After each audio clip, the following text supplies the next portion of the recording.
In this video, we're going to talk about some of the challenges and risks that are associated with an ever-evolving email threat landscape. The first risk that we'll talk about are sophisticated phishing attacks. As technology advances and becomes more sophisticated, phishing threats are also becoming more sophisticated. This poses risks and challenges for organizations who are looking to properly detect and prevent threats. Phishing emails are a particular threat because they often mimic legitimate organizations or individuals, making them highly convincing and highly likely to succeed in tricking someone into giving up critical information or sensitive information.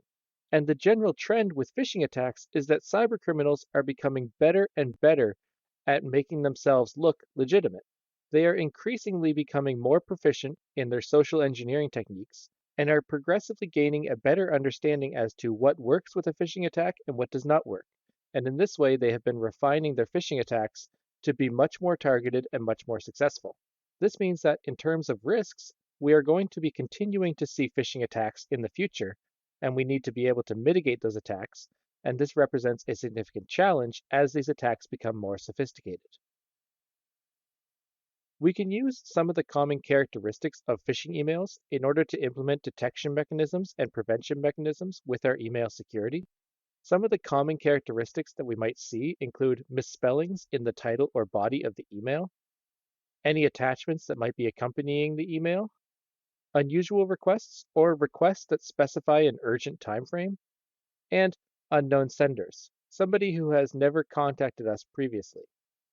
All of these are characteristics that can be fed into an AI model in order to help it detect and prevent phishing emails. However, these are just some of the general characteristics, and not every phishing email will follow these characteristics or necessarily have these characteristics at all. And once again, as phishing emails become more sophisticated, these characteristics might also become obsolete. The next challenges and risks that are posed to emails come from mobile devices.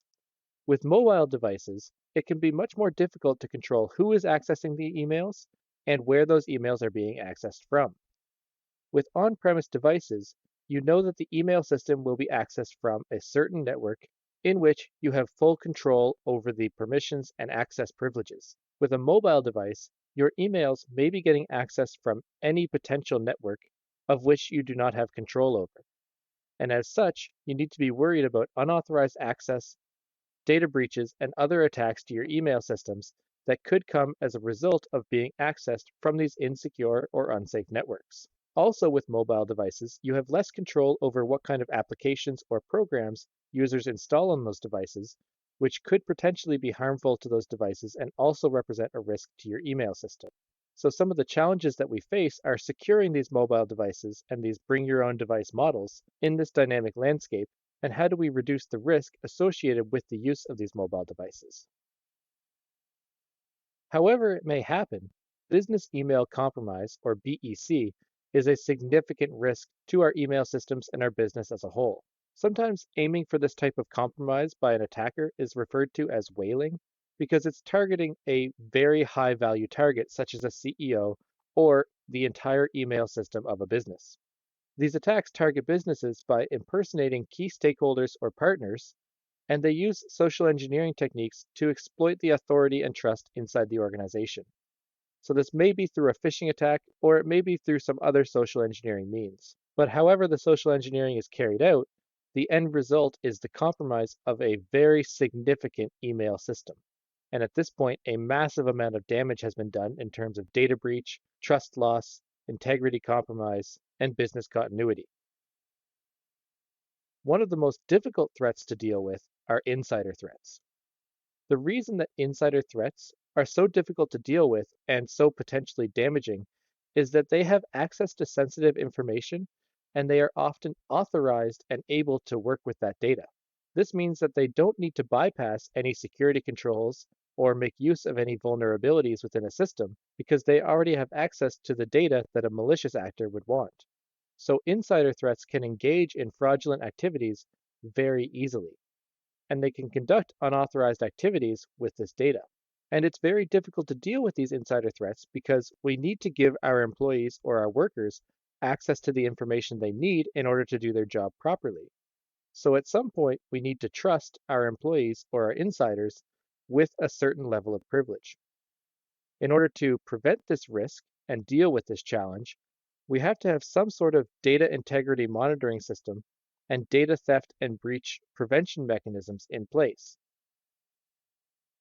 And just like any other digital system, our email systems are not immune from some of the more common threats like malware and ransomware that we are seeing in the cybersecurity landscape today. Oftentimes, email can act as the easiest ingress point for malicious actors to get their piece of malware into a network or onto a system. By sending an email with a malicious attachment or a link to a malicious URL, a malicious actor can easily get their software past an organization's defenses and deployed onto a network, at which point it can carry out whatever actions it was intended to carry out. Once again, this is a difficult threat to deal with because things like attachments and URLs are often necessary to send as part of your day-to-day email activities. So we can't stop attachments from being put onto emails, and we can't stop URLs from being sent to people because oftentimes these are critical for normal business functions. But we do need to find a way to differentiate between malicious attachments and malicious URLs so that we can filter out and prevent these kind of attacks. All of these challenges and risks that we've talked about are exacerbated by the fact that email is a necessity for the vast amount of businesses in our world today. So while the easiest solution to get rid of all these risks would be to stop using emails entirely, that's just not a feasible solution. So we need to find a way to use our email systems in a way that's safe and protected, and that's how we can start to bring in AI enhancements to help improve our email security.